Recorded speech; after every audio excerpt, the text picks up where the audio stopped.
எல்லாருக்கும் வணக்கம். இன்றைக்கு மார்கழி 24ஆம் நாள். திருப்பாவை பாடல் 24 பார்க்கலாம்.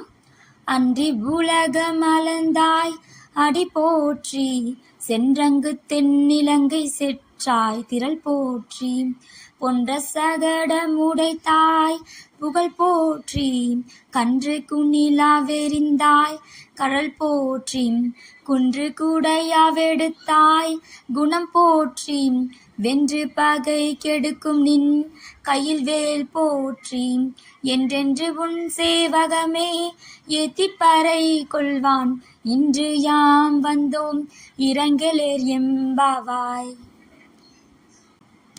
இப்ப பாடலுடைய பொருள் பார்க்கலாம். மகாபலி இந்த உலகத்தை கைப்பற்றிய காலத்தில் அதை 3 அடிகளால் அளந்து உன்னுடையது என்று உணர்த்தியவனே, உன் திருவடிகளுக்கு வணக்கம். ராமாவதாரம் எடுத்தபோது சீதையை மீட்க தெற்கிலுள்ள இலங்கைக்கு சென்று ராவணனை வெற்றி கொண்டவனே, உன் வீரத்துக்கு நமஸ்காரம். சக்கர வடிவில் வந்த சகடன் என்ற அசுரனை ஒரே உதையில் வீழ்த்தியவனே, உன் புகழுக்கு வந்தனம்.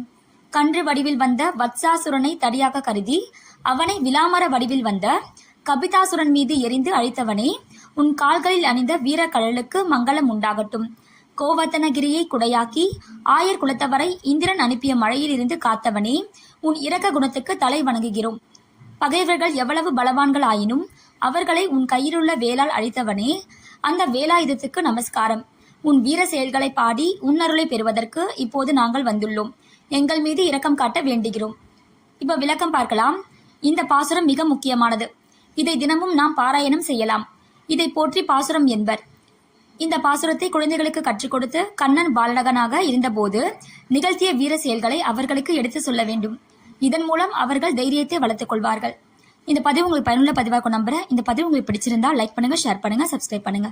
நன்றி, வணக்கம்.